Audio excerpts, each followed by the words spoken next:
Dia bikin perintah baru. Kasihilah, jangan kau membunuh, hormatilah, jangan kau berzina. Dia bikin sendiri aturan baru itu. Artinya, misalnya Tuhan mengatakan jangan kau membunuh. Paulus mengatakan apa? Sudah dibatalkan. Habis itu dia bikin aturan baru, jangan kau membunuh. Artinya apa itu? Dia menggantikan firman Tuhan dengan perkataannya dia. Dia ingin menggantikan posisi Tuhan. Sama seperti ketika saya mengatakan, presiden kita mengatakan, jangan kau melanggar rambu-rambu lalu lintas. Lalu kemudian saya mengatakan, sejak tanggal 2 Februari 2025, perintah yang didatangkan kemudian untuk taat kepada jangan melanggar lampu merah itu sudah dibatalkan dengan padamnya lampu seluruh Indonesia hari itu juga. Lalu kemudian pada tanggal 3 saya mengatakan, jangan kalian melanggar lampu merah. Jadi perintah Tuhan yang tadi dengan perintah saya, perintah presiden yang tadi dengan perintah saya hari ini itu sama. Tetapi perintah Tuhan kubatalkan. Sekarang yang berkuasa adalah perintahku.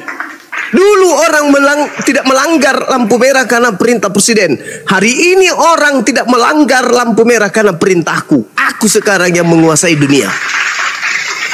Itu yang dimaksud. Kasihilah orang tuamu, batal. Jangan kau membunuh, batal. Jangan ada ilah lain, batal. Jangan makan babi, batal.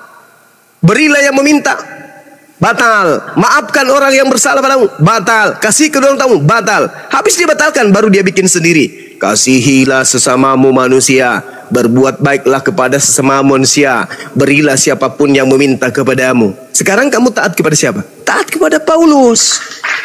Meskipun ajarannya itu baik, dengan mengatakan dia telah membatalkan hukum Taurat, itu sama halnya dia kemudian menyaingi pencipta langit dan bumi. Sama ketika saya mengatakan Al-Quran batal, habis itu saya bikin Al-Quran baru. Berarti firman Tuhannya saya batalkan. Sekarang manusia taat kepada firmanku sendiri yang saya sama-samakan dengan firman Tuhan. Tapi ini adalah rekayasa saya. Itulah yang terjadi. Iblis itu begitu. Cara kerja iblis itu begitu. Jadi Anda ini pengikut Paulus. Nah, terkait dengan yang tadi, saudara, ketika dikatakan dalam Kisah Para Rasul 13 nomor 1, kan sudah jelas di sana tertulis, bukan? Sangat tertulis di sana dengan jelas. Pada waktu jemaat Antioquia ada beberapa nabi dan pengajar. Siapa? Barnabas. Barnabas disebut nabi kan? Yes. Simeon disebut nabi kan? Ya. Lukius disebut nabi kan? Yes. Menahem disebut nabi kan? Yes. Saulus disebut nabi kan? Yes. Apa dasarnya mereka ini disebut nabi? Saulus, Lukius, Menahem, kemudian Simeon, Barnabas. Sedangkan kalau kita berbicara mengenai Barnabas, justru Barnabas lah yang kemudian pertama kali, acap kali kemudian yang memanggil Paulus untuk melakukan penginjilan di Antioquia. Paulus itu hanya orang diajak. Yang ada awalnya itu Barnabas. Nah, sedangkan Paulus ini disebut nabi juga. Dengan demikian Lukas, Markus pun nabi. 1 Timotius 4:11, hanya Lukas yang tinggal dengan aku. Jemputlah Markus dan bawalah ia kemari karena pelayanannya penting bagiku. Barnabas menyertai Paulus. Barnabas nabi, Saulus nabi. Kalau begitu Lukas dan Markus yang menyertai Paulus juga nabi. Barnabas mana Bibelnya? Mana Injilnya? Tak ada. Barnabas yang tidak punya Bibel aja nabi. Coba. Simeon yang tidak punya kitab aja nabi. Lukius yang tidak punya kitab aja nabi. Menahem yang tidak punya kitab aja nabi. Apalagi Markus, apalagi Lukas. Mereka itu nabi-nabi, tapi palsu. Saya kira begitu cara belajarnya. Kembali saya renang dulu. Silakan Dinda Alfi. Udah selesai yang dalil tadi, Bang Zuma. Dapat. Kan deh, saya PR kepadamu, silakan. Udah dapat nih. Iya. Silakan. Iya, jadi yang Alfi pelajari di 1 Korintus 11:1 ini terjemahan LAI kan berbunyi, jadilah pengikut Paulus, sama seperti aku Paulus juga menjadi pengikut Kristus. Kalau kita lihat di Greek koinnya berbunyi ya, mimetai mau gineste ya, katos kago Kristo. Sebenarnya kalau kita rujuk ke Alkitab Sabda pun ini jelas ya. Alfi menggunakan Greek Westcott and Hort, Greek WH teman-teman. Mimetai ini definisinya pengikutku atau turutilah gitu. Jadi penurut. Nah, mau di sini possessive pronoun, kata sifat kepemilikan. Jadi turutilah aku. Mimetai mau turutilah aku. Gineste di sini artinya jadilah gitu. Nah, mimetai mau gineste, jadilah pengikutku. Katos di sini dimaknai sebagai karena, ya, katos karena kita lanjutin sebagai kago itu di sini akusatif, aku juga atau aku pun, karena aku pun. Jadilah pengikutku karena aku pun Kristus, Mesias. Jadi secara tidak langsung Paulus mengatakan, jadilah pengikutku karena aku pun Mesias atau Kristus. Itu intinya. Jadi Paulus mengaku dirinya juga Kristus. Itu intinya. Lanjut. Bahkan Paulus juga mengaku dirinya korban penebus dosa. 2 Timotius 4 nomor 6, coba dibaca.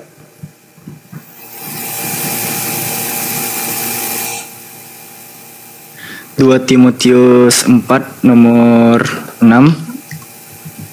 Nomor 6. Oke. Di sini dikatakan mengenai diriku, darahku sudah mulai dicurahkan. Bentar Bang Zuma. Udah aku lanjut dulu, lanjut aja dulu. Bahaya data-data Bang Zuma nih. Ya, tanggapi sebentar Bang Alfi. Sebenarnya kalau kita baca di KPR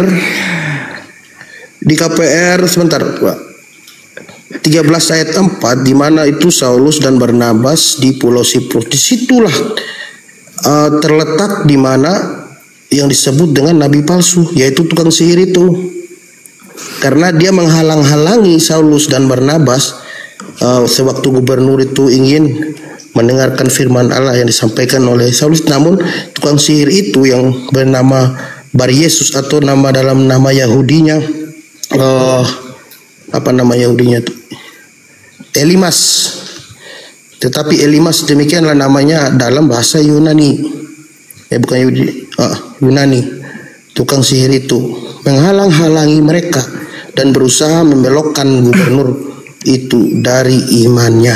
Berarti kalau dari ayat ini yang disebut dengan nabi palsu itu ya, yaitu ayat 13 sampai 5 ini, sebentar saya bacakan. Mereka mengelilingi seluruh pulau itu sampai ke Patos. Di situ mereka bertemu dengan seorang Yahudi bernama Bar Yesus. Ia seorang tukang sihir dan nabi palsu. Berarti di sini dia yang disebut nabi palsu, Bang. Kalau menurut KPR ini ayat ini. Nah, Abang membantu saya tuh. Berarti ada tambahan kan? Karena kan tadi bentuknya jamak kan di Matius 24. Iya, berarti ya udah, ada ayat yang saya temukan mengatakan bahwa Sauluslah nabi palsu, tetapi ayat yang kita temukan nabi palsu adalah Bar Yesus tadi, yaitu Elimas yang dalam bahasa Yunani-nya. Di dalam Prakeis pasal 9 butir ke-22, Paulus itu mengajarkan Bang bahwa dirinya adalah Kristus atau Mesias. Saya sudah berikan data tadi kan. Sesuai dengan terjemahan yang membuat kalian tidak menemukannya. Kalau itu Bang, ya baik, terima kasih. Izin Bang, kalau misalnya dia mengatakan diri Kristus, itu sama halnya di mana waktu Yesus di Yohanes 10 ayat 30 ayat 10 apa 10 ayat 30 yang Yesus mengatakan aku adalah Bapa dan aku adalah satu, ya. Sama artinya itu yang dulu pernah Bang Juma jabarkan itu, bahwa itu mengatakan bahwa aku dan Bapak adalah satu, maksud dia Kan apa yang betul, disampaikan gitu. Bang, kan betul bang. Makanya di ayat 23-nya beberapa hari kemudian orang Yahudi itu berunding untuk rencana membunuh Saulus karena dia mengaku sebagai Mesias, abangku. Makanya orang Yahudi berunding untuk membunuh Saulus. Loh, semakin kuat bang, semakin pekat datanya bang. Yesus mengaku Mesias, terus Yahudi berencana mau membunuh Yesus kan? Sama seperti Paulus. Paulus mengajarkan bahwa diri dia adalah Kristus. Sama, Yahudi pun berencana membunuh dia kan? Terima bang. Terimalah data bang. Selamat datang di room inspirasi Iya, kehidupan. tapi saya oke lah, saya terima itu. Itu juga Tapi saya karena ini, mohon tolong ditanggapi Bang Cuma, di mana yang tadi itu Saulus dan Barnabas pergi ke pulau Iya, Siprus. iya bang. Iya. Salah satu penyebabnya juga karena Paulus itu mengaku Tuhan. Wis. Iya, serius. Kan Yesusnya berkatakan begini kan, di dalam Matius 23 nomor 9 kan. Janganlah kamu menyebut siapapun Bapa di bumi ini, karena hanya ada satu Bapakmu, yaitu Dia yang ada di langit. Itu kan pengakuan Paulus. Jangan mengaku kepada siapapun sebagai Bapa. Tidak boleh. Tapi di dalam 1 Korintus 4 nomor 15, sebab sekalipun kamu mempunyai beribu-ribu pendidik dalam Yesus, dalam Kristus, kamu tidak mempunyai banyak bapa, karena akulah yang dalam Kristus telah menjadi bapakmu. Coba, bapak di situ artinya apa dalam bahasa Yunani? Sama dengan Pater. apa yang diterangkan Yesus di dalam Matius 23 nomor 9. Sama, gak ada bedanya. Berarti Paulus ini memang, makanya dikatakan kemudian oleh Yesus di dalam Yohanes 8:46, iblislah yang menjadi bapakmu. Gitu. Silakan Dinda Alfi dilanjut. Saya lanjut renangnya lagi, silakan. Maaf saya ganggu.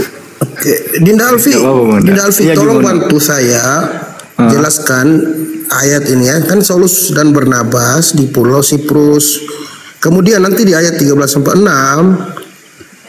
di situ menyatakan inilah yang disebut Nabi palsu nih. Pacar ya, kelihatan Bang. Tukang sihir itu di situ mereka bertemu dengan seorang Yahudi. Tolong digedein. Enggak, dia kan sebut data. Gue bisa tampilin juga, nggak salah. Kisah 13:46 kan. Gue buka kok, bukan 46 Bang. 66. Bukan 46. Kisah 13:6. Iya. Terus Di mana di situ Saulus dan Barnabas di pulau Siprus. Itu konteks awalnya. mana? Dari Saulus ayat dan berapa? Barnabas Dari di butir pulau berapa? Siprus. Ini Bang, KPR 13:1-28 sampai 31.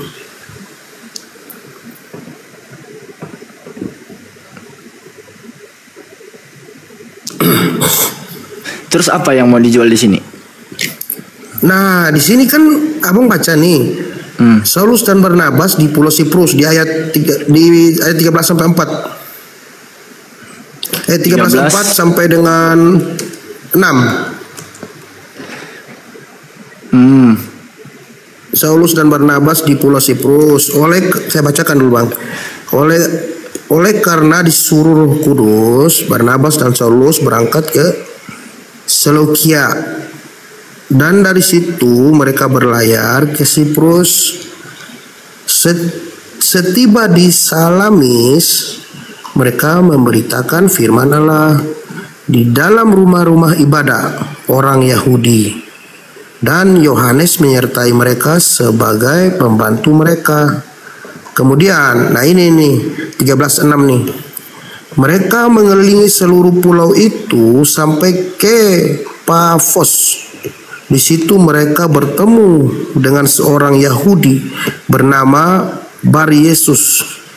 Ia seorang tukang sihir dan nabi palsu. Ini jelas nih, ada datanya. Kemudian di ayat selanjutnya, ia adalah kawan gubernur di pulau itu, Sergius Paulus, yang adalah orang cerdas. Jadi panjang sih ini. Gubernur itu memanggil Barnabas dan Saulus karena ingin mendengar firman Allah. Tetapi Elimas nama Enggak, abang- demikian namanya dalam bahasa Yunani. Abang Tukang abang sihir pengen enggak? Abang pengen menghalang-halangi mereka. Bang, abang pengen kami itu membuktikan ada tulisan bahwa Paulus itu disebut sebagai nabi palsu, sebagaimana Paulus itu menulis Bar Yesus sebagai nabi palsu gitu. Nggak mungkin bang, Ya, dia bukan begitu menuliskan juga, Bang. dirinya Maksudnya sendiri. bukan gitu bang, maksudnya Bang. sesuai dengan data bang, kan data Nggak kan jelas nih. Dulu ini agak panjang nggak? KTP syarat menjadi nabi di Kristen itu apa syaratnya? Bukan saya yang minta tadi data bang, data realnya seperti yang Enggak. sering Bang Juma sampaikan beberapa ayat itu Enggak, ini aja dulu sesuai bang. data. Biar nggak terlalu jauh. Syarat menjadi nabi di Kristen itu apa? Artinya, syarat-syaratnya. Bentar. Ntar saya matikan kamera. Oh udah mati ya.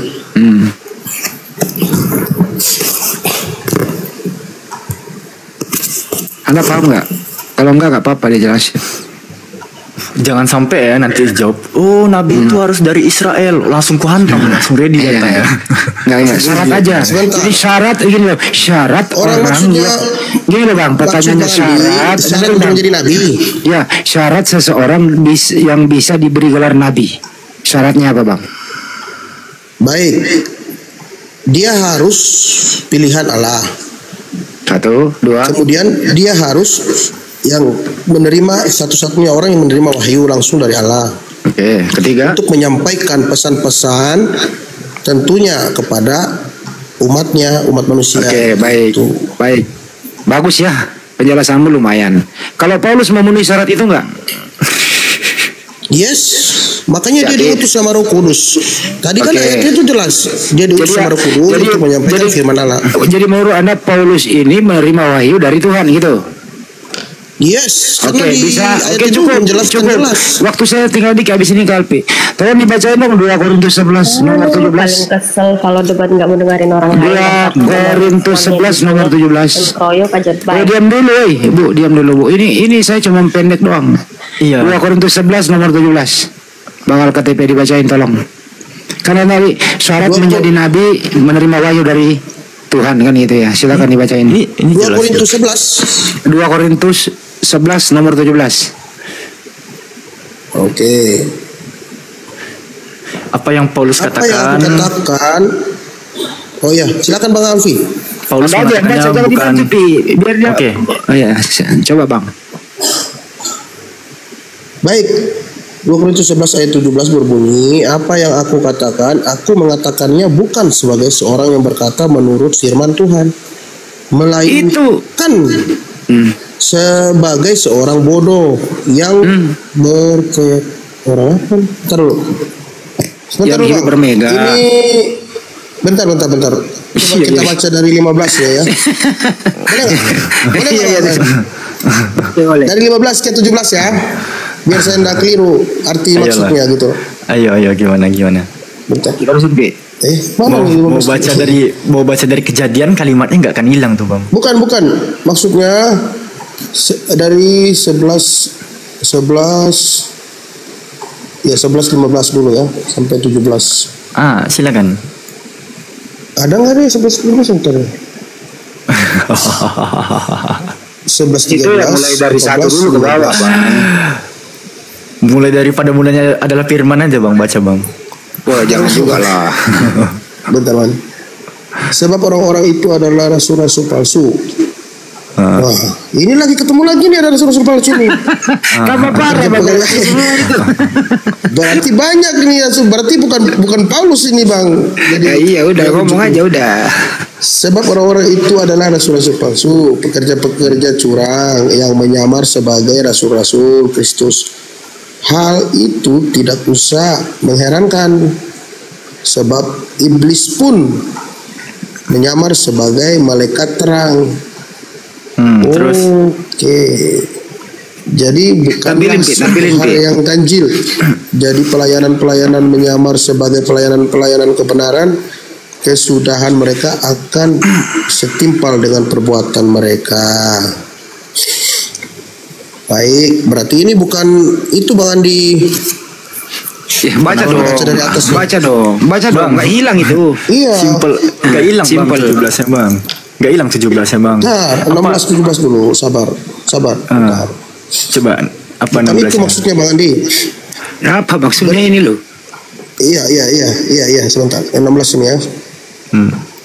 Mana dia? Ini nih 16 yang di layar nih. 11 16. Ya, kalau situ muncul ya. Kuulangi lagi kata Paulus, jangan Iya. jangan Saya hendaknya ada orang yang menganggap aku bodoh. Jadi kalau kamu juga menganggap demikian, terimalah aku sebagai orang bodoh supaya aku pun boleh bermegah sedikit. Lalu 17-nya, apa yang aku katakan? Aku mengatakannya bukan sebagai seorang yang berkata menurut firman Tuhan, melainkan sebagai orang bodoh yang berkeyakinan bahwa ia boleh bermegah.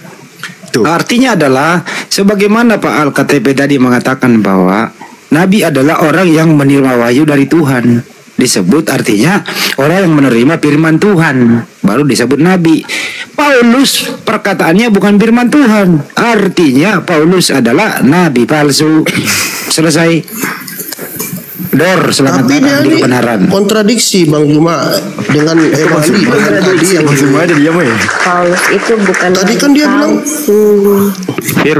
untuk menyampaikan Diam dulu, firman diam Allah dulu. katanya tadi Diam dulu, pada diam dulu. gubernur. Terus kenapa? Ayat selanjutnya karena banyak orang-orang. Boleh Paulus- saya baca Paulus mengutip. ayat selanjutnya Bang? Oh boleh. Abang mau baca saat dari kejadian. Enggak, Abang mau baca dari maksudnya kejadian dari Wahyu 17 itu tadi. tuh nggak hilang bang kalimatnya bang. Sebagai seorang bodoh yang berkeyakinan bahwa ia boleh bermegah. Karena banyak orang yang bermegah secara banyak orang ini katanya Bang. Yes, Bermegah Paulus secara di situ duniawi. mengatakan aku mau mengatakannya bermegah juga. Paulus berkata aku mengatakannya bukan berdasarkan firman Tuhan. Artinya perkataan Paulus bukan berdasarkan firman Tuhan. Sedangkan kategori orang disebut nabi harus menerima firman Tuhan. Artinya adalah Paulus nabi palsu. Dor. ya menurut saya nih. Nah, ini lagi naik nih Ya, satu. silakan. Saya nabi palsu itu nabi cabul Coba gitu Pak Hendy. Siapa yang nabi cabul, Bu? Siapa? Siapa yang nabi cabul? Oke, nabi yang menikahi bocil di bawah apa ya? Ishak. Kalau Maria itu di Bible mau ibunya Tuhan mau mengandung, hamil besar, di usia berapa dinikahi orang tua yang namanya? Boleh nggak menikahi orang yang sedang hamil? Udahlah, jangan menista begitu ya, nggak bagus. Saya kalau nista ulang loh, bahaya loh itu. Saya bongkar semua Biblemu itu. Janganlah begitu ya. Kalau tidak ada datanya jangan. Kita di sini diskusi baik-baik loh. keturunan Abraham. Baik Bang Andi, kalau saya tangkap dari ayat ini, Silakan. setelah saya baca, ini bukan Paulus yang ini Bang Andi. Karena tadi udah jelas kalau dia ini mengatakan Paulus berarti kontradiksi dengan tadi ayat tadi KPR 13 ayat 6 tadi. Karena di situ Paulus diminta sama gubernur itu untuk menyampaikan firman Allah. Dan dihalang-halangi oleh nabi palsu yang tukang sihir itu yang namanya Bar Yesus gitu Bang Andi. Jadi intinya nabi palsu itu bukan dari ayat itu bukan Paulus melainkan Bar Yesus itu. Lah, Gitu. katanya kategori menjadi nabi adalah orang yang menerima wahyu dari Tuhan atau yang menerima firman Tuhan. Paulus berkata perkataannya bukan firman Tuhan. Ya udah selesai. Nggak usah dibela bang. Bang Ngapain sih? Bang Alktp lucu. Aku di sini siapa bang? Aku di sini bang. Ya itu dia menceritakan Bang. Enggak, aku di sini siapa bang? Paulus menceritakan. Loh di mana di sini menceritakan? Dari mana bang dapat kesimpulan bang? Ya itu maksudnya dia seperti memberikan suatu Enggak. perumpamaan Di sini gitu, kan. Bang. Bukan dia. Oh enggak ada perumpamaan bang. Aku kalau buka langsung tafsiran Matthew Henry ini ketahuan nih kibulannya abang nih bang. Atau tafsiran siapa sih rujukan abang gitu? Enggak, tafsiran siapa rujukan abang kalau itu perumpamaan? Di sini kan banyak nih. Ini kan ada tafsirannya catatan nih. Ada Full Life, Matthew Henry, Santapan Harian, Utley, Galilah, Bis, Jerusalem, ND dan seterusnya. Itu tafsiran siapa? Satu lagi Pi. Alkitab. Kalau memang Paulus menerima firman Tuhan, kenapa berbahasa Yunani, bro? Aku mau tunjukin Ya juga. karena dia bisa Bentar ya, saya cek dulu. Jadi Tuhan berbahasa Yunani menyampaikan ke Paulus. Enggak sih kalau bahasa Ya gimana ceritanya orang bahasa Yunani aslinya kok. Jadi Tuhan dari atas langit berbahasa Yunani ke Paulus gitu. Ya bentar ya, Bang. Selamat datang di kebenaran. Lanjut. Nih Bang, kenapa tadi dia bilang dia nggak berdasarkan bahasa Yunani Bang? Nih, dia di pasal 17:28 dia mengutip kutipan poet di sini penyair gitu. Kalau Abang buka Kisah Para Pewarta 17:28, sebab kita hidup, kita ada, kita bergerak, ya, sebagaimana yang dikatakan pujaga-pujagamu bahwa kita pun keturunan Elohim juga gitu. Nah, kalimat kita keturunan Theos atau kita keturunan Elohim, ya, itu dia ngutip dari seorang penyair atau pujangga. Nah, yang berbunyi di Yunani itu Togar ke genos esmen, dan di Inggris itu berbunyi for we are also his offspring. Nah, ini bukan dari Tuhan abangku, tapi dari karyanya Aratus di dalam bukunya Fenomena. Ini karya ditujukan kepada Zeus dan dikutip oleh seorang Paulus, Bang. Ya, kalau kita lihat Togar Kaigenos Esmen ini tercantol di dalam Greek Koine yang ditulis oleh Paulus di dalam Kisah Para Pewarta 17:28. Dan di Inggrisnya for we are also his offspring. Di sini pun nanti ketahuan juga tuh bagaimana penerjemahan tertulis for we are also his offspring. Tapi coba lihat kalimat sebelumnya. We'll have need of Zeus in everything. Jadi kita semua selalu saja membutuhkan Zeus dalam hal apapun. For we are also his offspring, sebab kita pun keturunannya. Dan ini dikutip oleh Paulus di dalam Kisah Para Pewarta 17:28. Makanya nggak salah Paulus kalau mengatakan sebab aku berkata-kata bukan sebagai seorang yang berkata menurut firman Tuhan, karena memang yang dikutip itu syair pagan, syair Zeus, from Zeus let us begin gitu.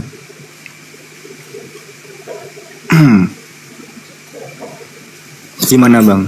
Baik, oke, terima kasih Bang Ali. Saya tanggapi dulu yang tadi Bang Andi ya, baru saya tanggapi Bang Alfi. Tadi Bang Andi kan menanyakan gimana Paulus menerima apa ayat tadi yang sebelum kita bacakan tentang Paulus bermegah-megahan kan? 2 Korintus 1. Terus Bang Andi menanyakan di mana Paulus menerima wahyu. Oke, saya baca di 2 Korintus 12 ayat 1 sampai 10, Paulus menerima penglihatan dan pernyataan. Oke, saya baca. Aku harus bermegah. Kan aku harus bermegah sekalipun memang hal itu tidak ada faedahnya. Berarti dia memang harus melakukan itu, Bang Andi, walaupun tidak ada faedahnya, tidak ada arti dan tujuannya atau maksud. Tapi penglihatan dia itu nonsen, Bang. Penglihatan dia nonsen, dia bukan firman Tuhan penglihatannya. Ya, sebentar. Namun, ya baik. Namun demikian, aku hendak memberikan penglihatan dan pernyataan-pernyataan yang kuterima dari Tuhan. Nah, itu jelas berarti Tuhan dia siapa, menerima. Menerima Tuhan dari siapa? Tuhan kemudian siapa? Menerima dari Tuhan siapa? Ya Tuhan Allah. Bukan dari Yesus. Kemudian bukan, ini sih tulisannya Tuhan, Bang. Kemudian ayat 12 sampai 2, nomor 2-nya, aku tahu tentang seorang Kristen 14 itu tahun yang Bang, saya potong, itu kan bahasa Indonesia, kok berbahasa Yunani sih penerimaannya? Kok bisa? Enggak, ini bahasa Indonesia kan di Korintus. Iya, original teksnya kan Yunani. Jadi menurut Anda ini Paulus menerima firman berbahasa Yunani gitu?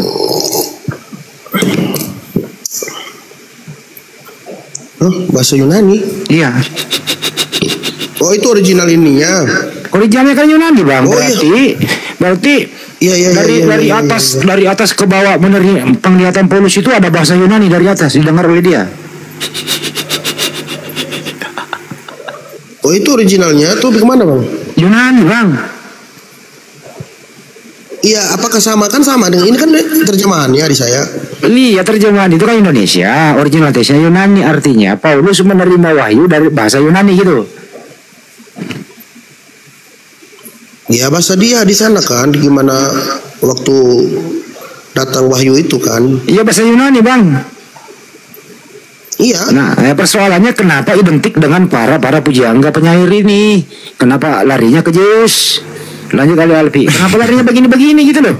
Ini ya gini. Alfi ngambil dari kutipan New American Bible versi Revised Edition ya, versi Nabre. Ya, karena di dalam dia kita hidup, kita bergerak, kita ada seperti yang dikatakan penyair, your poets, penyairmu yang berkata for we too are his offspring, sebab kita pun keturunannya. Kalau di dalam footnote ya versi New American Bible yang disebut sebagai for we are also his offspring tadi itu ya. Di sini ya here Paul is quoting, di sini Paulus mengutip Aratus dari Soli abad ketiga sebelum Masehi dari Silisia atau Kilikia. Nah, ini Bang. Ini karya tulis Aratusnya yang berjudul Phenomena. Nah, di sini kan jelas Greeknya itu tertulis tou gar kai genos esmen, tertuang di Greek koinenya tou gar kai genos esmen. Sorry, Bang Alfi. Dan di terjemahannya Bang Alfi. Bang Alfi, ini kawan saya tanya nih, dia ini. Itu sumbernya dari mana katanya? Oh. Early Astronomy Classic Isaiah Mix Education. Aku nggak pernah bawa data-data, bukan .education, .edu nih ya. Ini bukan, ya, santai bos. Aku nggak tengok nih tab-tab yang kubuka nih. Ini baru satu slide-nya, sampingnya juga ada. Aku nggak pernah bawa data-data dari apa yang disebut yang data biasanya dibuka-buka orang-orang Kristen itu teman-teman. PDF, Blogspot, PDF, Blogspot atau apa lagi tuh? Nggak pernah. WordPress. Aku selalu bawa data, pasti ada judul Nggak kelihatan Bang Alfi. Ini saya ada ini kamera nih, video call. Ini ada nih. Image.education. Bentar. Oh, kelihatan. Ngapain aku bawa Wikipedia? Itu mah ada. Bang Alfi ya. Siap. Makasih. Ya. Oke. Lanjut Bang Alfi. Teman kamu mau bantah gimana? Sementara di dalam New American Bible, di dalam footnote-nya itu udah diakui bahwa Paulus di sini itu mengutip karya Aratus dari Soli pada abad ketiga sebelum Masehi dari Silisia. Ini New American Bible ya. Dan yang kata in him we live ya and move and have our being itu dikutip oleh scholar Epimenides dari Knossos pada abad ke-6 sebelum Masehi. Nah, di dalam satu dalilnya aja Paulus itu mengutip kedua penyair gitu, Epimenides dan Aratus. Dua kutipan yang Paulus kutip. Gitu, Bang. Nah, apakah itu hasil dari bimbingan Roh Kudus? Silakan.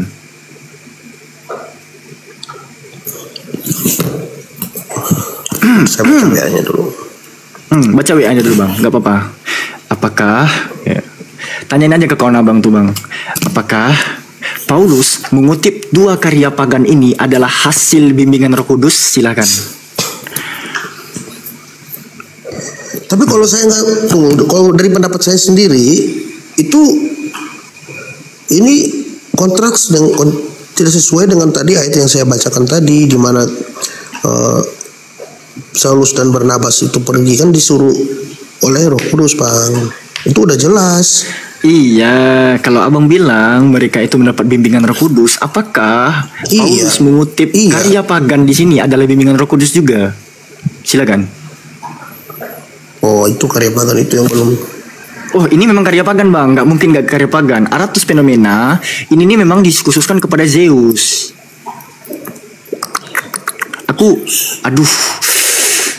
Teman abang semoga bisa baca Yunani gitu ya. Nggak salah nih Bang, Togar Kegenos Esmen dan kutipannya adalah For we are also his offspring. Namun kalimat sebelumnya itu Dia- jelas di sini.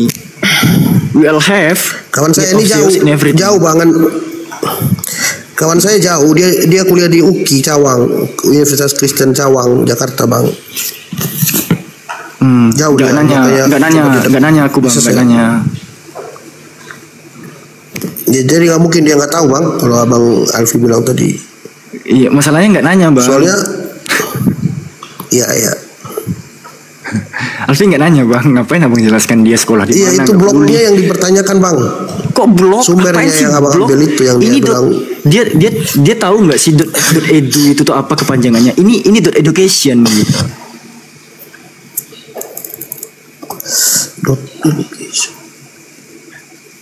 Ini tulisan Greek coin gitu. Tulisan Greek coinnya ada terjemahannya dari seorang ini nih, penerjemahan dari ini Jacobus Seporinus yang berasal dari Basel pada abad ke-16. Ini penerjemahan dia. Terus apa lagi yang diminta temenmu itu? Sumberku jelas kok. Aku nggak pernah bawa data dari Wikipedia apa-apaan itu. Nah, sumbernya aja yang dia bilang masih dipertanyakan, harus dipertanyakan dulu katanya. Karena Kok sumber dipertanyakan? tergantung Loh, sumbernya coba apa, Bible, biasanya tidak coba sesuai. dia mau bantah Bible Gateway. Dia mau bantah Bible Gateway. Bible Gateway di dalam versi Iya, New tahu American Bible Bible. Gateway. Iya, abang bilang sama teman abang, Bible Gateway pada New American Bible itu meletakkan footnote atau catatan kaki bahwa Paulus di sini memang mengutip karya Aratus dari Soli. Ini mau dibantah. Kalau memang teman abang seorang pembelajar teologi ya di sekolah tinggi teologi, dia membantah footnote New American Bible, oh silahkan bang. Berarti abang, teman abang itu keras sekali itu ilmunya. Nggak oke katanya nanti itu dulu bang. Untuk sementara kami angkat tangan dulu karena ya belum bisa Nggak ada yang nodong bang, nggak ada yang nodong, nggak perlu angkat tangan, nggak ada yang nodong abang bang. Iya maksudnya memang ya, enggak saya bang. belum bisa Terus terang tanggapi aja, itu karena ini saya bukan nodong bang, tapi memang udah terbukti ditelanjangi gitu. Itu bukan todongan Iya, lagi, iya, jadi iya. nggak perlu Untuk angkat sementara, tangan. iya. Silakan menyerahkan diri aja gitu, nggak perlu angkat tangan. ya maksudnya untuk sementara kami belum bisa tanggapi karena belum bisa lihat keasliannya gitu loh bang. Silakan deh Andi. Iya. Soalnya banyak ayat yang tadi yang saya bacakan itu kan jelas atas bimbingan Roh Kudus. Itu loh bang. Dia jadi kontradiksi dengan banyak ayat yang saya paparkan tadi gitu loh bang Alfi.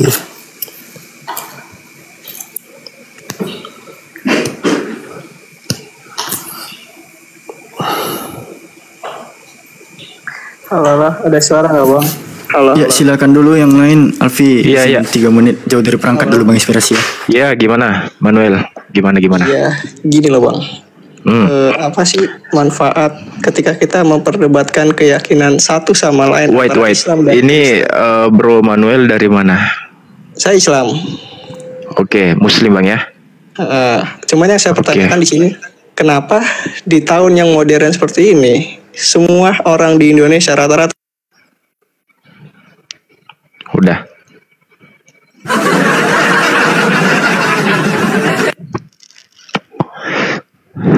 Saya nggak usah lama-lama. Belak-belakan saya orangnya. Kuliahi orang Sejak kayak kapan tengah malam. orang muslim? Jam kampus sudah habis nak. Turun.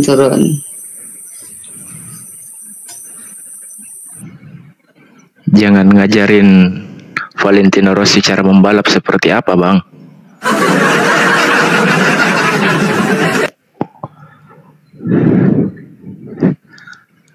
Manuel.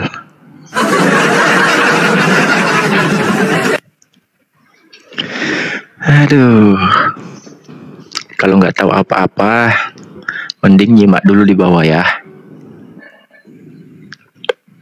Gimana Bro Al? Bang Peta, assalamualaikum Bang Peta. Thank you. Assalamualaikum warahmatullahi wabarakatuh. Lanjut, saya monitor. Iya siap. Gimana Bro Al? Gimana? Iya, kalau yang saya tanggapi sih, tadi kan kita sudah ketemu siapa si nabi palsu ini, yaitu Barseba, Bar Yesus, yang kalau dalam bahasa Yunania Eliska tadi itu, yang seorang penyihir yang menghalang-halangi Saulus dan Barnabas untuk menyampaikan firman Allah kepada gubernur di Pulau Siprus itu, gitu. Jadi di situ saja poinnya udah dapat sebenarnya siapa sih nabi palsu itu, gitu. Termasuk Paulus juga. Termasuk Paulus juga. Lalu sama si Barnabas kan, untuk menyampaikan firman Tuhan di situ, Bang. Oh. Firman Allah. Jadi kedua-duanya sama-sama nabi. Yes. Kalau menurut ayat tadi tersebut. Iya. Jadi tapi Paulus punya kitab. Paulus itu bukan dia. Ya? Paulus punya kitab. Betul. Punya surat-surat kan, Korintus, itu kan.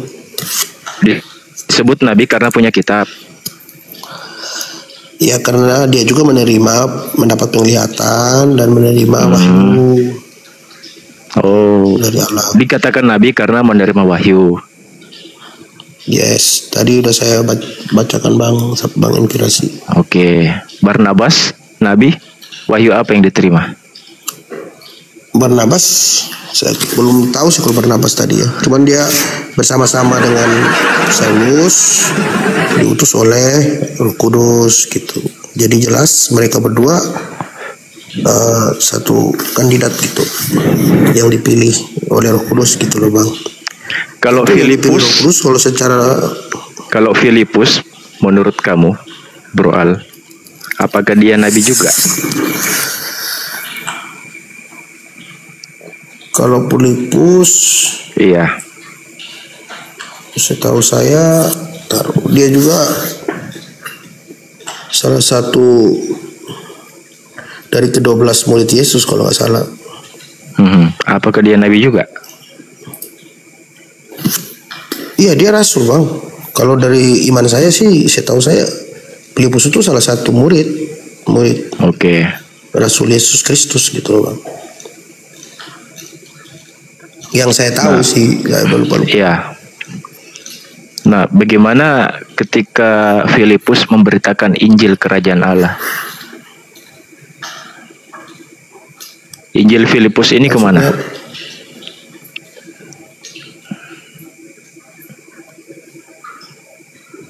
Injil ya? Iya. Filipus memberitakan Injil Kerajaan Allah, berarti Injil Filipus. Nah, Injil Filipus ini kemana?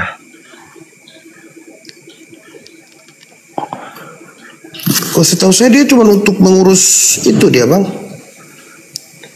Kan kriteria nabi kan menerima wahyu, menerima Injil. Nah, sedangkan di sisi lain Filipus memberitakan Injil Kerajaan Allah, Kerajaan Theos. Nah, pertanyaannya, Injil yang diberitakan oleh Filipus ini mana Injilnya? Sebentar, kalau saya nggak salah ada di KPR ya.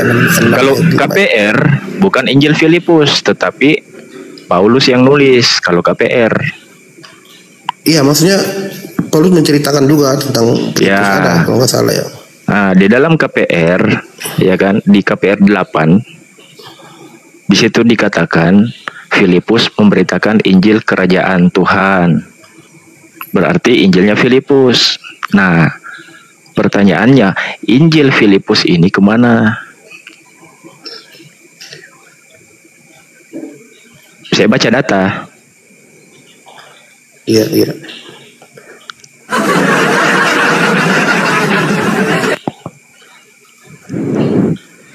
Gitu, Bang Al. Ini aja satu. Kan kriteria untuk menjadi seorang nabi kan menerima firman Tuhan, menerima wahyu. Kita compare aja dua ini, Paulus dengan Filipus, itu aja dulu. Tadi kan sudah dikasih nama-nama tuh sama Bang Andi. Ya kan, ikan gabus, apalah, inilah, gitu kan. Saya nggak usah itu. Ini satu nama aja saya ambil, Filipus aja. Ya, Filipus saya katakan Filipus itu merupakan rasul, Bang. Murid, salah satu murid yang saya paham ya secara dari kecil ajaran Katolik. Dia tuh rasul Yesus Kristus salah satunya. Iya. Nah, tapi yang saya tanyakan bukan status Filipus ini dia rasul atau nabi. Entahkah dia rasul atau nabi, yang penting dia mendapatkan firman. Di mana yang dikatakan di dalam KPR 8, Filipus memberitakan Injil Kerajaan Tuhan. Memberitakan Injil. Berarti dia juga mendapatkan firman dari Tuhan. Nah, pertanyaannya, Injil Filipus ini kemana? Yang ada di sini adalah Injil Markus, Injil Matius, Injil Lukas, Injil Yohanes. Ada 4 nih.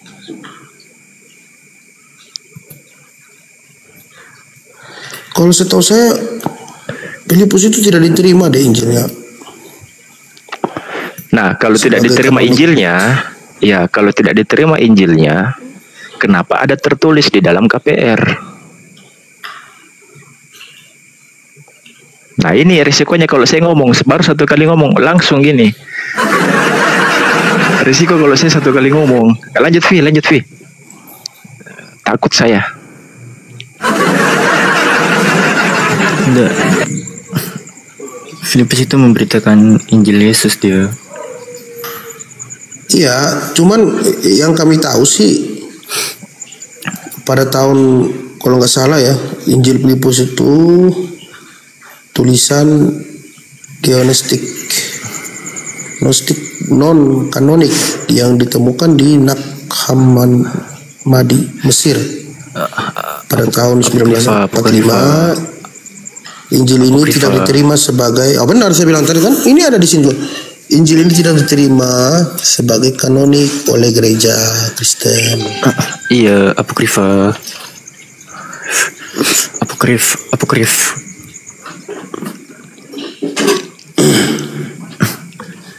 Apokrif kan? Karena tidak asli dia tuh, Bang, palsu, Bang.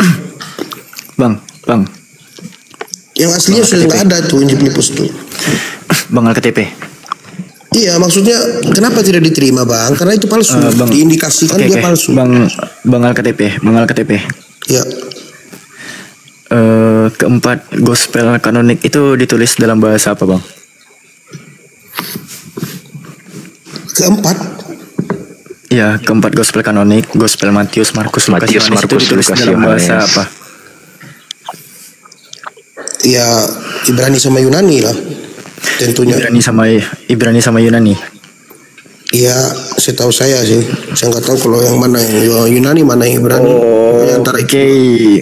Pada saat Yesus dibaptis di Sungai Yordan, ada suara dari langit yang berkata, "Inilah anakku yang kukasihi, kepadanya aku berkenan." Itu Bapak ngomong pakai bahasa apa itu? Kalau merujuk ke situ, berarti bahasa di mana waktu bahasa Yesus yang Yesus pakai kan bahasa Aramaik. Bahasa Aram. Kenapa yang muncul bahasa Yunani? Ya itu kan diterjemahkan ke Yunani, Bang. Itu kan logis saja kalau berpikir sebenarnya.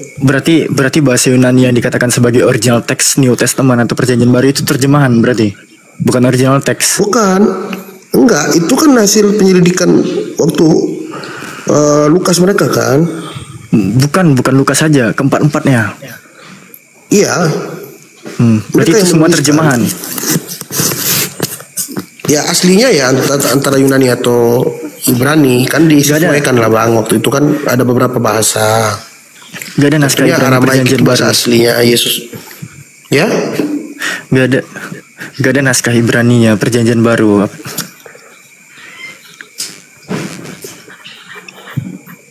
Yunani semua, Yunani kuno.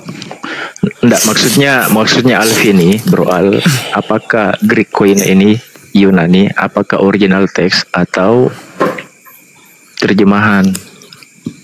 Bukan di situ, Bang. Original ya, original Anda bilang. Yes, pasti.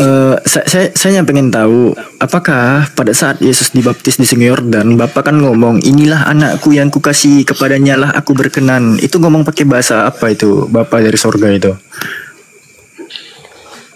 Bahasa Kalau Yunani itu gitu? Bang, enggak. Kalau itu tentunya waktu penyelidikan itu kan, tentu Lukas bertanya dengan bahasa situ, bahasa Enggak, Aramaik. yang menuliskan bukan hanya Lukas kan, tiga gospel sinoptik Iya. menceritakan itu. Iya, betul. Hmm.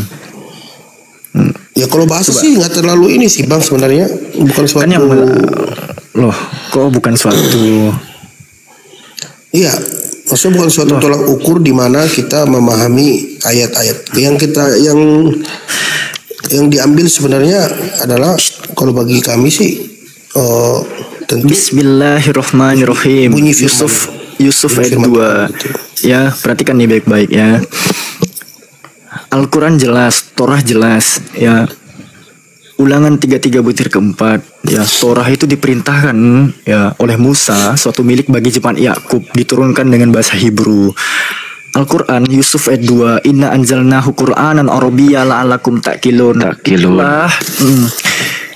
Itulah suatu bacaan yang kuturunkan ya, berupa bacaan dalam bahasa Arab agar engkau menggunakan akal. Nah, New Testament ya, menurut pemaparan bapak-bapak gereja itu dituliskan oleh keempat murid katanya oleh bahasa Greek Koine atau Yunani kuno. Nah, aku hanya pengen tahu pada saat Bapak berkata dari langit nih, inilah anakku yang kukasihi, kepadanya lah aku berkenan, itu ngomong pakai bahasa Yunani. Sang Bapak ngomong pakai bahasa Yunani. Kalau Harusnya menurut saya, Aramaik. harusnya Yunani karena di PB. Bukan Bang, kita merujuk kepada siapa kata-kata itu ditujukan, tentunya kepada waktu itu Yohanes Pembaptis membaptis Yesus. Tentunya bahasa yang dipakai oleh masyarakat angkatan waktu itu, yaitu Yesus misalnya Aramaik gitu. Oke, nah di sini Menurut timbul pertanyaan, pemahaman saya, Bro Bang. Al. Iya, di sini timbul pertanyaan yang ditanyakan sama Alfi. Kok bisa jadi bahasa Yunani? Padahal Tuhan berfirman menggunakan bahasa Hebrew.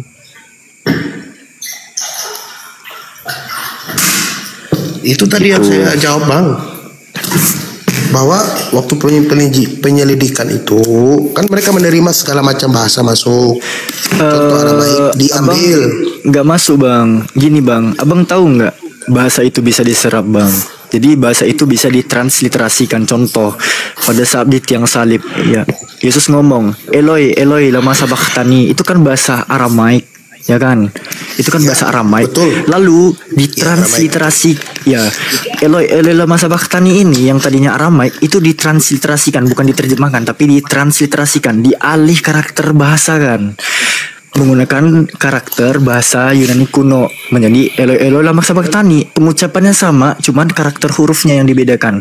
Nah, yang kupertanyakan di sini pada saat Sang Bapa ngomong dari langit, inilah anakku yang kukasihi, kepadanya lah aku berkenan, itu nggak ada sama sekali bahasa Aramaik ya Bang, pure bahasa Yunani semua itu.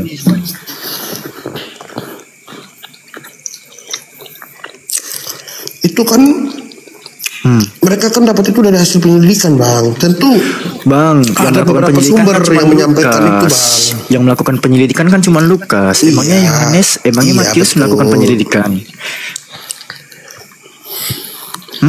Maksudnya sumber yang menyatakan itu bahwa di mana Yesus menerima ada suara keluar dari langit, sumbernya kan banyak itu. Kan tidak semua sumber itu berbahasa yang sama kan Bang.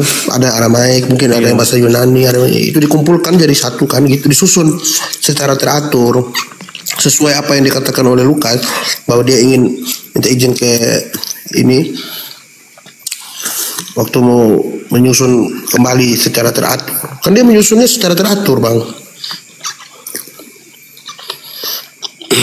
Gue nggak membahas soal transmisi Bang. Kalau soal susun menyusun itu transmisinya bagaimana penyusunan dari langkah awal penyelidikan sampai habis, nggak gitu Bang. Gue cuma pengen tahu Bapak itu ngomong pakai bahasa apa gitu aja. Kalau dia dikatakan bahasa Aramaik, kenapa nggak bahasa Aramaik itu dialih bahasa kan, diubah karakter hurufnya yang tadinya adalah Aramaik menjadi Yunani gitu. Sama seperti pada saat Yesus mengucapkan Eloi lama sabachthani. Enggak bang, pure pada saat Bapa ngomong inilah anakku yang kukasihi kepadanya lah aku berkenan, itu Yunani semua dihantam tuh. Sang Bapa ngomong pakai bahasa Yunani. Itu saya harus ini dulu bang, selidiki dulu, soalnya setahu saya tidak mungkin ditulis satu kata dalam atau kalimat dalam Injil Matius, Lukas, Yohanes itu ditulis tidak mungkin tanpa dasar atau tanpa sumber yang betul gitu loh. Dan tidak mungkin diterbitkan kalau tidak ada konsili gitu loh bang. Tentunya itu pasti ada dasar yang kuat dan sumber-sumber yang kredibel gitu loh bang. Sumber-sumber yang kredibel gimana sih? Saya ya. Ya jelas, maksudnya sumber yang dari orang banyak yang menyaksikan. Kan dari sini kan kesana kan gitu bang. Tidak Sumber mungkin bang kalau ditulis sih? sampai ke seluruh dunia terus tanpa ada dasar yang kuat, kan tidak mungkin lah bang. Tanpa dasar yang benar dan sumber yang kredibel ya pastilah. Ini sumber kredibel nggak? Ini sumber kredibel nggak? Katolik identitas. Ya itu masih tanda tanya bang. Sorry bukannya kita nggak terima tapi masih tanda tanya dan kami selidiki dulu sama kawan. Iya, katolikidentitas.bni Catholic Education. Jadi ini adalah website kekatolikan. Ini professional development and resource. Jadi ini website kekatolikan yang dipublish, aku kasih tanggal ya, publish pada tanggal 26 bulan Juni tahun 2020 maaf. Di sini ada pertanyaan, siapa penulis gospel dan kapan? Aku pengen tahu Markus ini siapa nulis sih? The authorship of the gospel which bears the name of Mark is unknown. Jadi penulis gospel yang menyandang nama Markus, itu tidak diketahui. Dan bukan hanya Markus bang, Matius juga dikatakan demikian. Penulis gospel yang menyandang nama Matius juga tidak diketahui secara pasti. Matius, kita ke Lukas bang, kita ke Lukas. Kalau Lukas ini siapa sih penulis gospel yang menyandang nama Lukas juga tidak diketahui secara pasti. Apalagi Yohanes bang. Yohanes ini lebih seram bang. Apa dikatakan di sini? Penulis gospel yang menyandang nama Yohanes masih menjadi misteri. Ini bukan. Oke, bang. Maaf saya potong bang. Saya mau tanya ke abang dulu. Saya mau tanya. Jarak tahun di mana waktu melakukan setelah Yesus wafat di kayu salib dan bangkit, setelah Yesus terangkat ke langit, jarak berapa tahun menurut abang? Jarak berapa tahun? Kemudian datanglah untuk menyelidiki Lukas dan kawan-kawan bang. Menurut abang sih, saya pengen tahu dulu. Enggak tahu bang, karena kalau bang tanya menurutku penulis saja nggak jelas di sini bang. Nah itu bang, jadi kita tidak bisa mengambil kesimpulan bang karena kita juga belum tahu pasti jarak berapa tahun dari di mana waktu Yesus diangkat sampai kepada masa di mana waktu mereka melakukan penyelidikan itu. Patokannya di manuskrip. Tidak ada fondasinya bang, patokannya di manuskrip. Iya itu dah jarak berapa tahun ya bang yang sebagai fondasi harusnya bang, sehingga kita bisa mengambil suatu ini. Kalau ngikutin ini ya, kalau ngikutin literaturnya kekristenan ya, sesuai keimanan itu memang 27 tahun, sekitaran 27 tahun setelah Yesus diangkat ke langit, baru Matius itu menulis. Bentar bang, ada satu buku yang saya beli kemarin tuh, saya belum dikirim sih, baru saya pesan. Gini aja. Saya baru ngomong lagi bang. Penulisan Bible itu setelah Yesua Amasya sudah tidak ada di muka bumi. Artinya adalah siapakah? Nih pertanyaan nih. Mudah-mudahan pendeta di luar sana mendengarkan nih. Bang Alkatp, saya rasa Anda nggak bisa menjawab nih. Siapakah yang mempunyai otoritas paling tinggi yang mengesahkan bahwa Bible yang Anda pegang itu benar adanya, sedangkan objek yang diceritakan tidak dimintai konfirmasi? Ini pertanyaan sulit untuk dijawab, Bang. Jadi nggak usah dijawab. Siapakah maksudnya Bang Andi tadi yang menjadi otoritas? Ya, yang otoritas paling tinggi mengesahkan bahwa Bible yang ditulis setelah Yesus masih yang nggak ada di muka bumi ini benar adanya. Ya. Siapa? Sebentar. Jangan dijawab, Bang. Nggak ada jawabannya. Loh. Nggak ada jawabannya, kitab Bang. adalah kumpulan kitab yang diyakini memiliki otoritas sebagai firman Allah yang layak menjadi tolak ukur bagi umat. Firman Allah itu Saya tadi nggak gue buktiin. Saya nggak nanya itu. Kalau begini loh, saya kasih gambarannya ya. Al-Quran diturunkan secara berangsur-angsur dari Allah Subhanahu Wa Taala melalui malaikat Jibril ke Nabi Muhammad, yang mempunyai otoritas paling tinggi. Ya, dalam hal Al-Quran adalah Nabi Muhammad SAW, karena beliau masih hidup, dihafalkan kepada sahabat menulisnya. Jadi hanya Nabi Muhammad SAW mempunyai otoritas tertinggi dalam hal legitimasi Al-Quran. Kalau Bible, oknum yang dibicarakan di dalamnya sudah tidak ada di muka bumi. Berapa ratus tahun tadi Alfi baru ditulis kembali? Enggak nyampe ratus tahun lagi. Berapa? Entar Bang, berapa ratus tahun?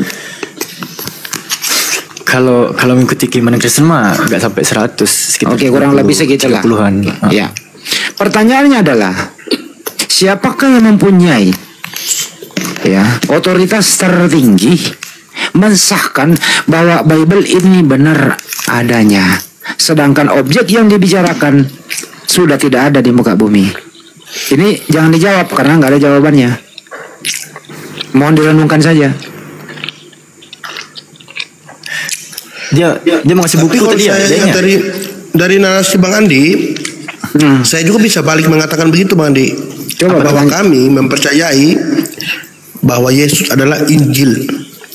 Bukan itu pertanyaannya, Bang. Bukan itu pertanyaannya. Oh. Ya. Ini loh ya. Ada orang yang namanya, saya nggak mau ke agama dulu ya. Ada orang yang namanya Alek. Oke. Alek semasa hidupnya punya pengikut 12 orang. Oke. Terus kemudian Alek sudah tidak ada di muka bumi. Sudah kurang lebih 100 tahun lah. Kemudian ditulislah sejarah Alek. Waktu Alek mengajar, tidak ada satupun pengikutnya yang menghafal. Tidak ada satupun muridnya yang menulis. Karena di zaman itu masih zaman belum ada komputer. Belum bisa di-save di flash disk dan segala macam. Kemudian ditulis setelah Alek 100 tahun tidak ada di muka bumi. Pertanyaannya, siapa yang mempunyai otoritas tertinggi bahwa tulisan ini tokohnya adalah Alek benar adanya, sedangkan Alek tidak dikonfirmasi? Tidak bisa, Bang. Pasti ada error something, Bang. Pasti ada errornya. Buktinya setelah kita cek, antara data yang satu tak beraan antara data yang lain. Bahkan ada pendeta mengatakan, Yonatan Purnomo, ada 6.500 lebih kesalahan di dalam Bible itu. Makanya terjadi pecah berkeping-keping kekristenan itu sendiri, karena landasannya rapuh, Bang. Katolik pecah menjadi Anglikan, Katolik pecah menjadi Protestan, Protestan pecah macam-macam. Kenapa? Tidak ada yang mempunyai otoritas penuh bahwa ini loh benar. Semua membenarkan berdasarkan selera dan nafsu masing-masing. Itu Bang. Mudah-mudahan paham sampai sini Bang. Baik.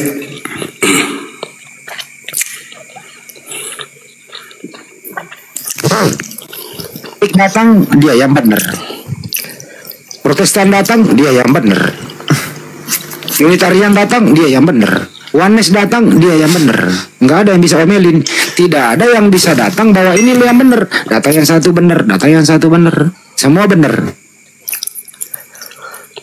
Nggak mungkin semuanya benar kalau mereka berbeda pendapat tentang konsep Tuhan lah misalnya Bang. Ada yang Trinitas, ada yang Oneness. Macam-macam Bang. Trinitasnya juga terbagi dua.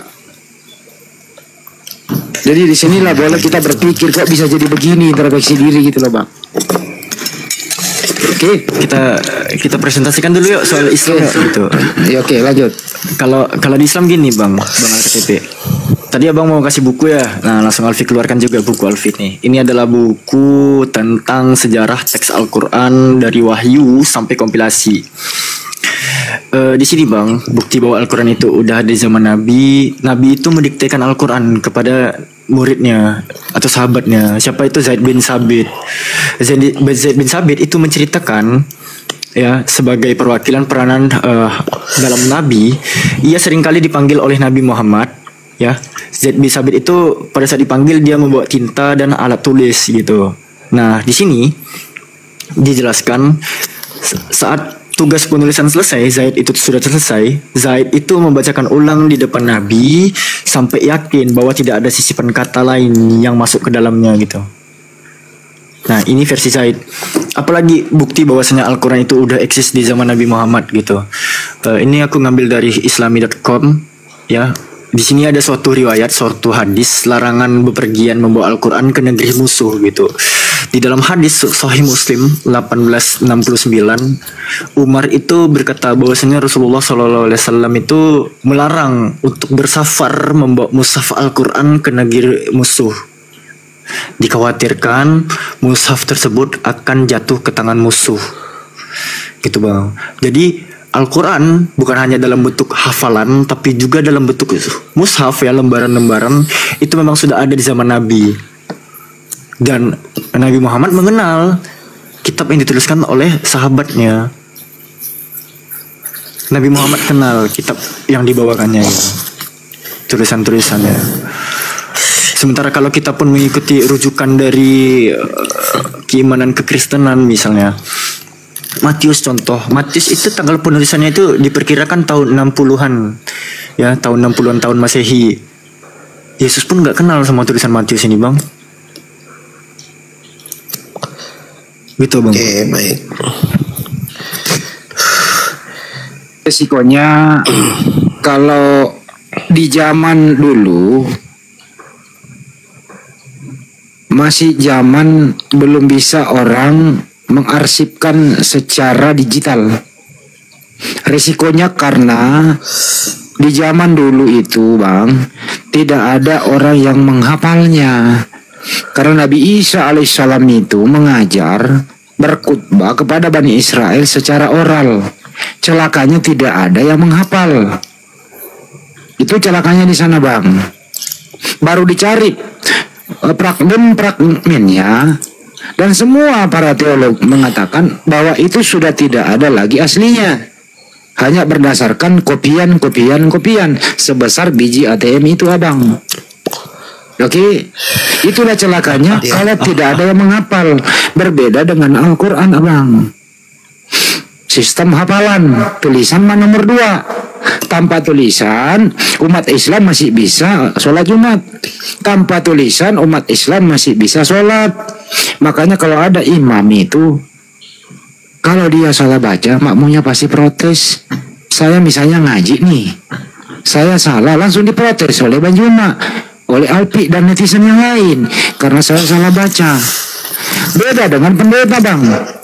Pendeta di atas memberi khotbah, kagak ada satupun jemaatnya yang sudah bayar perpuluhan boleh protes dan kritis. Tidak boleh bang. Kalau kami langsung bang, langsung di stop. Salah lu Andi, salah lu. Ini lu yang benar. Dan orang yang dikoreksi dalam hal ini nggak boleh marah, justru berterima kasih atas pembenaran itu. Pendeta coba diprotes bang. Keluar lu, suruh keluar dia. Siapa itu? Nah gitu bang. Oke bang ya, itulah celakanya kalau bukan sistem hafalan. Makasih bang. Siap, terima kasih Bang Andi, Bang Alfi. Saya boleh, ini mumpung kita ngomong Al-Quran, saya jadi ingat. Boleh saya bertanya sesuatu Bang Andi? Boleh bang, boleh. Iya. Saya izin dulu. Kan menurut Al-Quran yang saya tahu Yesus tidak disalib, tetapi yang disalib itu yang diserupakan. Saya mohon kalau bisa biar kami tidak menjadi tanda tanya bagi umat Kristen. Abang mau nanya siapa? Yang disalib Abang mau nanya itu siapa? Abang mau nanya siapa? Betul, dengar dulu pertanyaannya Pi. Yang diserupakan maksudnya itu siapa gitu loh. Oke. Jawab Pi, ada satu lima tujuh. Menjadi pertanyaan. Baik. Pertanyaannya adalah, nggak usah takut bertanya, kamu bertanya. Pertanyaannya adalah siapakah sosok itu yang diserupakan dengan Nabi Isa? Bertanya gitu bang, nggak aku. Iya. Gak usah takut bang, Anda kalau bertanya nggak menghujat, kecuali berpendapat. Oke. Silakan. Iya silakan Del. Al-Quran kan hanya memberikan informasi gitu bang. Bismillahirrahmanirrahim. Ya, Bismillahirrahmanirrahim. Wa qaulihim inna qatalnal masiha Isa bin Maryam ya Rasulullah, dengan Ibnu Maryam ya Rasulullah, wa ma qataluhu wa ma salabuhu walakin subbihalahum. Al-Quran hanya menerangkan karena ucapan mereka, sesungguhnya kami telah membunuh Isa al-Masih, putra Maryam, ya utusan Allah. Padahal mereka itu tidak membunuhnya, tidak pula menyelibkannya, tetapi yang mereka bunuh ya sesungguhnya adalah orang yang diserupakan. Nah, kalau abang bertanya siapa yang diserupakan, Al-Quran tidak memberikan informasi namanya bang, dan kami pun tidak membutuhkannya. Kalau kalian membutuhkannya ya itu derita kalian. Kalau kami sih nggak kepo siapa tuh. Yang penting Nabi Isa-nya nggak dibunuh. Nah, oknum yang kalian kira Yesus itulah yang disalib bang. Baik, saya tanggapi boleh bang? Kita analogi aja. Kalau saya analogikan seperti begini, saya menceritakan kepada abang bahwa yang membacakan proklamasi tanggal 17 Agustus 1945 kami bangsa Indonesia.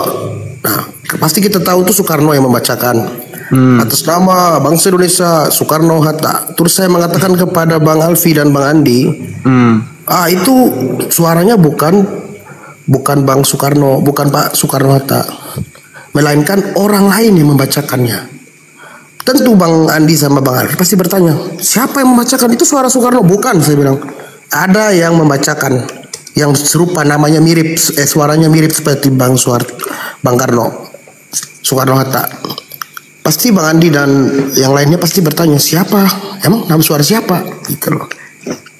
Itu jadi kalau bilang nggak ada yang bilang tidak perlu siapa tahu siapa yang diserupakan. Yang jelas, ini jawabannya. Yang jelas Nabi Isa di Al-Quran itu intinya Nabi Isa alaihissalam tidak disalib, tidak dibunuh. Yang dibunuh orang yang diserupakan. Al-Quran tidak menyebut nama, tapi ciri-ciri ada berdasarkan akal nih ya. Menurut perintah Tuhan atau Allah Subhanahu Wa Taala berfirman, kalau membunuh satu orang yang tidak bersalah sama dengan membunuh semua umat manusia. Artinya apa?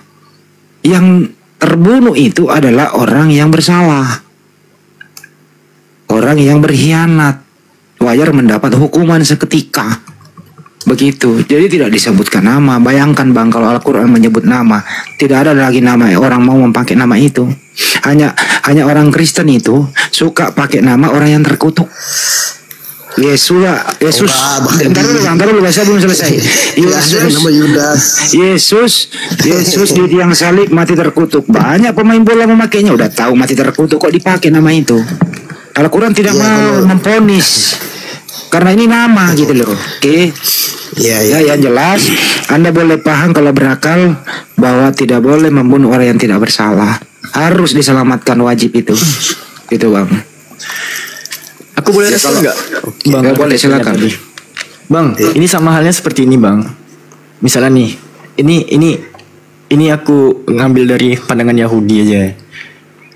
Nih, coba Bang perhatikan kitab Abang. Ini mungkin tidak berkolerasi, tapi Abang harus sadar, itu pun bisa di mirroring juga. Pada saat Yesus mengatakan di Yohanes 2:19, rombak bait Elohim ini dan dalam 3 hari aku akan mendirikannya kembali. Terus di sini ada orang Yahudi ngomong, 40 tahun orang mendirikan bait Elohim ini dan engkau dapat membangunnya dalam 3 hari. 46 tahun orang mendirikan bait Elohim ini dan engkau dapat membangunnya 3 hari. Aku pengen tahu 46 tahun ini dapat durasinya itu dari mana tuh kitab Abang. Sementara di dalam Kabat ini dokumennya orang Yahudi, di sini kan ada pemaparan tentang the second temple is built, pembangunan bait suci kedua. Pembangunannya mulai dari 353 sebelum Masehi, selesainya di tahun 349 sebelum Masehi, cuma 4 tahun Bang. Terus dapat 46 tahunnya ini dari mana Bang, kitab Abang Bang? Nah sama Bang, ibaratnya kalian ini ngada-ngada dari mana kitab kalian ini gitu. Bilang bait suci keduanya orang Yahudi dibangun 46 tahun. Sementara bait suci orang-orang Yahudi itu, bait suci kedua itu dibangun mulai dari 353 sebelum Masehi, selesainya 349 sebelum Masehi. 4 tahun. Terus ini 46 tahunnya itu dipertanyakan sama orang Yahudi Bang. Ini kalian akal-akalan dari mana ini? Nah itu sama Bang. Abang bilang missing informasi kan. Nah kalau kami mengakui di Al-Quran gak disebutkan namanya, dan kami pun tidak butuh Bang. Siapa sih yang diserupakan oleh Nabi Isa itu? Kami gak butuh Bang. Oke, baik, saya paham. Jadi analogi saya tadi tentang proklamasi itu menurut Bang Alfi memang untuk orang di masa itu tidak butuh, tapi orang di luar sana seperti kami misalnya yang di luar di seberang gitu, kami pasti bertanya-tanya gitu loh. Siapa yang kalian emangnya Nabi Isa itu siapa di keimanan kalian? Ya kalau kita merujuk ke seorang nabi, Bang Alfi, tidak ada nabi yang lahir tanpa disentuh, dan tidak ada nabi yang lahir tanpa ayah. Ketiga, tidak ada nabi yang bisa berbicara di masa kecil. Sama dengan dia. Jadi tentunya Yesus sejak kapan berbicara di masa kecil? Salib. Enggak, Yesus sejak kapan bicara sejak bayi? Ya, waktu di Bait Allah tuh dia kan masih kecil. Oh, mana dalilnya? Sejak kapan Yesus waktu bayi bisa ngomong? Ada. Iya, waktu itu Maria dan Yusuf mencarinya, tetapi dia sedang berbicara dengan orang Farisi dan ahli Taurat di mana? Kemudian di mana? Sebentar saya tunjukkan Bang. Saya cerita dulu. Enggak, sebutkan dulu dalilnya. Kemudian Maria berkata, "Nak, Yesus bilang, mengapa kau mencari aku?" Dalilnya di mana? Yesus ngomong waktu kecil. Ya, sebentar Pak. Mana saya tulis kemarin itu ya? Ingat ya, bayi ya. Bukan, masih sudah umur berapa tahun gitu, masih kecil. Oh, bukan beda Bang. Nabi Isa itu waktu dia masih menjadi bayi dia ngomong Bang. Itu mukjizatnya. Oke, kita lewat kalau gitu. Oke, kita cari yang lain.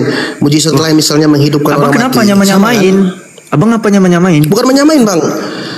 Satu-satunya nabi Bang yang lahir di Israel di zamannya di bangsa Israel yang tidak memiliki ayah, yaitu yang lahir karena kenapa firman disama-samain yang disampaikan oleh malaikat Jibril. Cuman satu Bang. Oh ini mau disama-samain. Nabi Isa Yesus kan? Enggak. Bukan samain. Maksudnya saya coba Bang Albi tunjukkan adakah nabi yang sama seperti Nabi Isa? Enggak. Berikan saya satu nama orang Yahudi yang memberikan nama anaknya dengan aksen Yunani. Berikan saya. Sebentar dulu bang, sebentar sebelum ke situ. Enggak. Berikan saya satu nama ibu Yahudi yang memberikan nama anaknya aksen Yunani, Asus gitu. Siapa tuh orang Yahudi mana yang ngasih nama anaknya aksen Asus itu? Iya, maksud saya sebelum Nabi Isa nggak ngomong bahasa Yunani. Saya tanya dulu ke Bang Alfi, siapa Nabi Isa tidak berbicara dalam bahasa Yunani. Enggak, jangan jauh-jauh dulu yang saya tanya tadi bang. Jangan jauh-jauh. Anda mau menamakan Yesus dan Isa. Ya silahkan. Siap. Berikan Saya tidak satu nama. Loh, kenapa Anda memaksakan kalau gitu? Beda. Nabi Isa nggak ngomong pakai bahasa Yunani. Bang Alfi. Enggak, Nabi Isa nggak ngomong pakai bahasa Yunani, sedangkan Yesus itu orang Yunani. Iya, oke, iya. Yesus orang Yunani. Terima. Saya mau nanyakan dulu, tolong jawab Bang Alfi, tolong dijawab pertanyaan saya. Tolong tunjukkan Nabi yang lahir tidak memiliki ayah, yang ibunya tidak disentuh oleh laki-laki, yang lahir tanpa disentuh oleh laki-laki. Ada nggak Nabi seperti itu selain Nabi Isa kalau di Al-Quran gitu?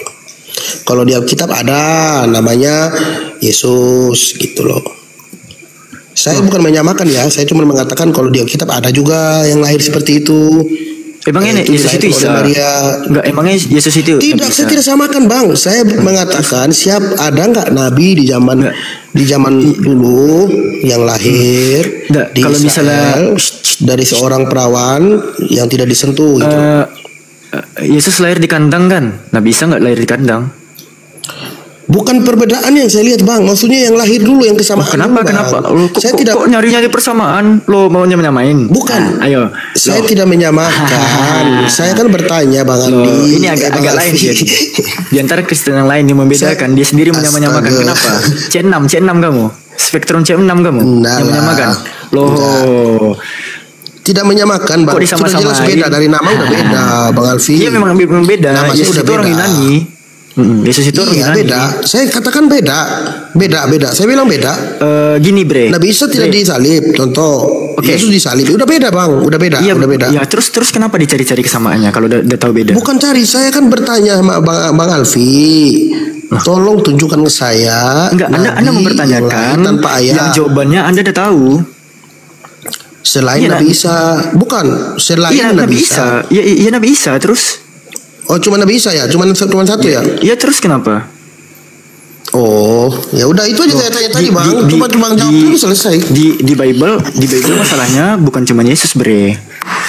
Coba ya, kau tengok Yohanes 1:13. Orang-orang yang diperanakkan bukan dari darah atau dari daging, bukan pula secara jasmani oleh keinginan laki-laki, melainkan dari Elohim. Jadi ada orang-orang yang diperanakkan bukan dari keinginan laki-laki, melainkan dari Elohim.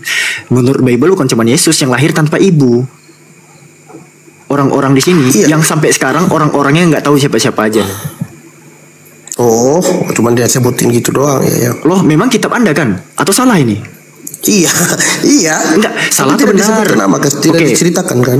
Iya, salah atau benar? Saya nggak bisa mengatakan salah atau benar, bang. Yohanes menyatakan ada orang-orang yang diperanakkan bukan dari keinginan jasmani laki-laki, melainkan dari Elohim. Di sini orang-orang bentuknya jamak. Salah atau benar nih pernyataan Yohanes? Itu kata Yohanes. Iya, salah atau benar? Saya nggak tahu benar apa salah. Kok nggak tahu? Kok ragu sih? Santo Anda ini Santo Yohanes. Begini Bang Alfi. Loh, Santo Yohanes Bang Alfi, sebentar. Santo Yohanes nggak? Santo Yohanes nggak? Iya. Ya, Santo Yohanes ya. Bang Alfi. Santo Yohanes. Mau gantian. Santo Yohanes menyatakan bahwa ada orang-orang yang diperanakkan bukan dari darah atau dari daging, bukan pula secara jasmani oleh keinginan laki-laki, melainkan dari Elohim. Santo Yohanes ya. Berarti bukan cuma Yesus bre. Ya. Berarti bukan Yesus ya. Tapi Bang Alfi harus garis bawahi satu. Terus gini, Bang Alfi, sebentar Bang Alfi. Bang Alfi harus garis bawahi juga bahwa di dalam Injil yang kita sebut dengan firman Allah itu apa yang keluar dari mulut Yesus kepada murid-muridnya, kepada orang banyak. Apa yang dikatakan langsung oleh Yesus itulah yang disebut firman Allah gitu. Gitu Bang. Termasuk kalau yang karangan-karangan, hasil penyelidikan itu kita boleh-boleh saja mereka, karena mereka kan banyak sumber waktu itu gitu loh. yang menurut saya firman Allah itu hanya kata-kata yang keluar dari mulut Yesus. Seperti tadi yang saya katakan, kasihilah musuhmu, kayak gitu kan. Aku nggak menyamakan, Bang. Misalnya gini ya. Misalnya nih. Yesus ngaku di Wahyu 18. Misalnya nih di Muslim. Ini tulisan merah nih. Yesus ngomong, aku adalah Alfa dan Omega. Lo Janus juga Roman God of Alpha and Omega. Janus itu dewa Romawi yang Alfa dan Omega. Nah, aku nggak meyakini bahwa Nabi Isa alaihissalam itu mencuri gelar Alpha Omeganya dewa Janus. Makanya berbeda, Bang. Yesus kamu itu mengucapkan Alfa dan Omega, huruf pertama dan terakhir abjad Yunani, yang dimana itu adalah gelar dewa Janus sebelum eksisnya Yesus. Oke. Nabi Isa nggak berbicara bahasa Yunani ya, Bangku. Beda Bang, beda. Siap. Tapi intinya kan tadi kita kembali ke konteks. Pertanyaan saya kan tadi yang diserupakan itu tidak ada berarti, Bang, ya? Al-Quran tidak menjelaskan. Ya kalau kalian bertanya siapanya itu derita kalian. Kami umat Muslim nggak pernah bertanya. Iya. Cuma Nabi kami, Bang. Gini, Bang. Allah itu Maha Rahman, Maha Rahim. Utusan-utusannya tidak akan dibiarkannya mati secara terkutuk, Bang. Itulah Allah. Gitu. Dengan hamba-hambanya yang diutusnya, yang diberikan mandat untuk menerima wahyu, informasi itu dijaganya, Bang. Itulah Allah, Bang. Gak sama seperti gitu dibiarkan mati kan di tiang salib. Beda, Bang. Bang. Ada nggak upaya Bapak itu menyelamatkan Yesus, Bang? Tunggu sebentar. Abang di keyakinan Muslim kan tidak mempercayai kalau disalib. Oke, saya timbul pertanyaan saya, Bang. Waktu perjalanan di mana Yesus mau disalib, ada kisah-kisah yang tidak masuk logika kalau itu dia itu adalah Yudas gitu. Tidak mungkin, maksudnya aku nggak pernah bilang Yudas bisa berkata. Iya, maksudnya orang lain yang disuruhkan, orang lain siapapun dia yang disuruhkan. Kenapa tiba-tiba nyebut nama Yudas? Bukan. Kenapa tiba-tiba nyebut nama Yudas? Maksudnya aku nggak peduli, Bang, dengerin baik-baik ya. Aku nggak peduli kisah di dalam Bible, Bang. Kenapa, Bang, tiba-tiba nyebut nama Yudas? Kenapa? Enggak, saya enggak. Ya udah, kalau memang kamu diceritain. Loh, Al-Quran nggak ada menjelaskan Yudas, ngapain? Abang tadi membahas Nabi Isa, tiba-tiba menyebut nama Yudas, kenapa? Karena ada Al-Quran menyebutkan nama Yudas. Ya, karena memang betul kan yang disampaikan Bang Zuma dari dulu kan itu ada Yudas. Oh, itu mah sama Bang Zuma aja nanti, Bang. Iya, saya kan hanya meluruskan apa yang saya pernah dengar gitu loh, Bang. Iya, jadi saya bukan mengatakan sesuatu yang tanpa yang dikatakan duluan oleh Bang Zuma dengan lain-lain gitu. Enggak, itu nanti sama Bang Zuma aja. Beliau bisa menjelaskannya. Kalau Abang bertanya soal Nabi Isa, Nabi Isa itu nggak pernah mengenal nama-nama orang Yahudi yang nama-namanya itu punya aksen Yunani, Bang. Asus-asus itu Nabi Isa nggak pernah kenal tuh. Saya tadi tanyakan, berikan saya satu nama ibu-ibu Yahudi yang memberikan nama anaknya dengan aksen Yunani. Silakan. Saya minta satu nama ibu-ibu aja. Ada nggak? Ibu-ibu yang mak orang Yahudi yang memberikan nama anaknya dengan aksen asus Yunani itu siapa? Oh, nggak ada lah kalau Asus, Bang. Oh, itu nama-nama di Bible kalian itu aksen Yunani semua. Paulus, Petrus, Lukas, Bartolomeus. Itu nama-nama orang Yunani semua, Bang.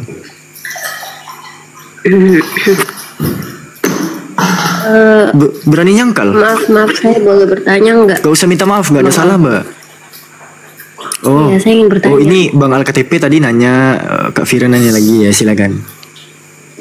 Ya, kalian menyamakan Tuhan Yesus sama Nabi Isa. Loh, siapa yang nyamain, oi? Astaga. Oke, sekarang saya ingin bertanya, kalian coba tunjukin sesuai data ya, cerita tentang Nabi Isa sedetail-detailnya, gimana Nabi Isa itu nggak jadi disalibkan, lalu yang menggantikan Nabi Isa itu siapa? Kata kalian waktu itu Nabi Isa itu diserupai dengan orang lain yang diganti menjadi penggantinya. Sama aja pertanyaanku sama Al-KTP dah.